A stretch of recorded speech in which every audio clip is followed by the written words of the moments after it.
It is nearly 1 o'clock in the morning here in Tokyo. For the most part, everything's pretty quiet, and I figured we'd do a little exploring tonight. It's been a while since we've gone out in Tokyo, and since lately I only really go out into the city at night, I thought I would bring you guys along today.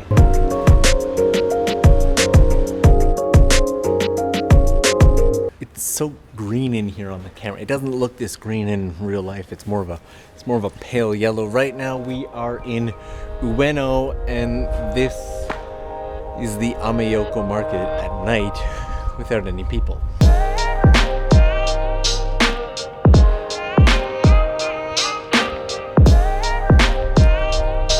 It's been a long time since I've been out here at night. It's considerably cleaner than I remember and much quieter than I remember. Usually there's at least some people walking through, but tonight it's just been me and the inebriated zombies. I've always loved the Ueno and Ameyoko area for everything that it has to explore and discover, find and do. I actually started my night in this area up on a rooftop that has a beautiful view of the train tracks. One of my favorite photos I've ever taken was taken up there. But you know what, I'm wondering what the park looks like and the pond looks like at night, especially on this camera. So let's go check it out.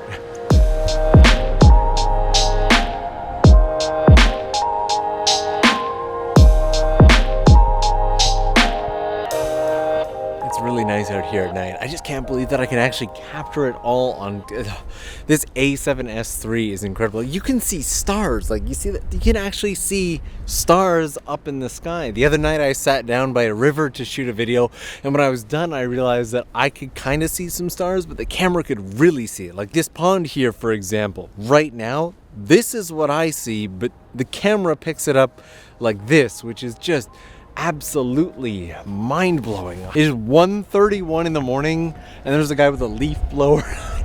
He's got a leaf blower at 1:31 in the morning. Like, I don't know if I'm more excited or more grateful for how far technology has come. Like even a year ago, if I wanted to shoot a video this late at night, there's no way in the world it would have looked this good. Just wouldn't have been possible. Even the video that I shot in Asakusa a few weeks back, where I just walked around with this camera, it just wouldn't have been possible.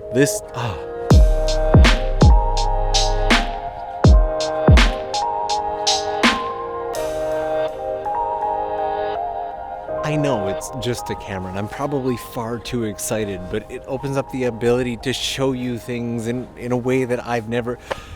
Okay, one of my favorite spots has always been this bench right here, simply because, let me show you. Because of this right here, the way these buildings and their light reflect off of the water when you're sitting on this bench, this just makes it one of the most beautiful places to just sit and relax, especially on a spring or summer's night. And then just walking through here, especially because during the spring, this entire area is cherry blossoms. I am already super excited about spring. It is the end of January right now, and I've already got the cherry blossoms on the brain. I can't wait. I can't wait. You know what? Also, come to think of it, yes, it is quiet right now, but it's almost a little too quiet. Like, where is everybody? I could understand if it was 3 or maybe 4 o'clock in the morning, there was no people whatsoever, but it's only like 1:30 in the morning at best right now. Like, keeping in mind that we are in the middle of Tokyo right now, so if it wasn't for the cars passing on this road right here, it would almost be like I was the only one left.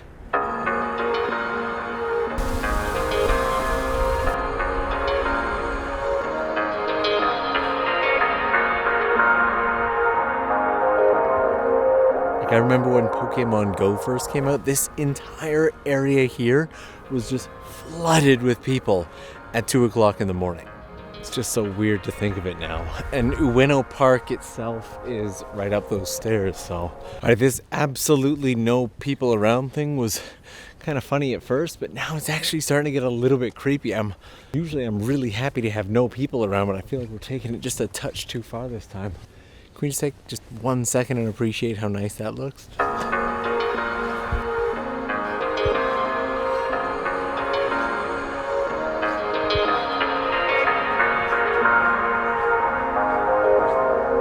Alright, but weird void of people aside, are you starting to see what I mean about the Ueno area at night?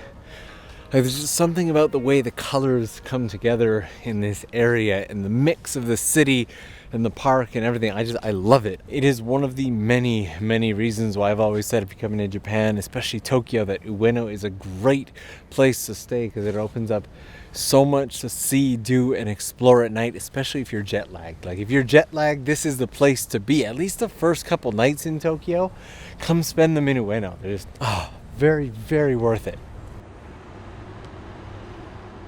So I have been in the park shooting pictures for probably the better part of 40, maybe 45 minutes now, at least. We're well past 2 o'clock in the morning.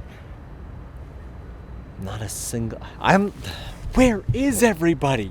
Every so often I can hear somebody off in the distance, but just far enough that you can't actually see. Why is this like... Did the people evaporate? This is not making things any better. We're getting out of the park. Whenever I do Q&As on the channel, one of the most common questions I get is Tokyo safe to explore at night? Especially, for example, if you are a solo traveler. And I don't want to give a resounding, yes, Tokyo's definitely safe, despite it always feeling safer for me, because I've said it a billion times before, it doesn't matter where you go. People are people, so there's always going to be some form of risk. So I would say if it's an option, explore with somebody. And maybe avoid some of the more narrow back streets like these. Stick to the main streets, stick to the well-lit areas. You're more likely to have police boxes there if you do run into... Ooh, that's getting heavy. Ooh. You're more likely to have police boxes there if you do run into trouble. Convenience stores and everything that you can go into. So I would say, if you're a first-time explorer, if you don't know the city or the language that well, stick to the main streets. But again, it's always felt fairly safe to me, and it is late right now, but again, a lot of places in Japan like this park here tend to be fairly well lit also, so kind of adds to it. And now that we're getting back into the city, there's more construction workers and I see people off in the distance, so we now know officially that I am not the last man standing on earth, so that's an odd comfort. But speaking of Q&As, it has been such a long time since we've done one that why don't we do another one? I'll link a playlist of them at the end, and if you don't find the answer to whatever question you have, drop it down below and maybe it'll make it into the next video. And honestly, for as much as I love this camera and this lens combo are incredibly heavy. It's been a workout, and I've still got like a 30-40 minute bike ride ahead of me tonight, so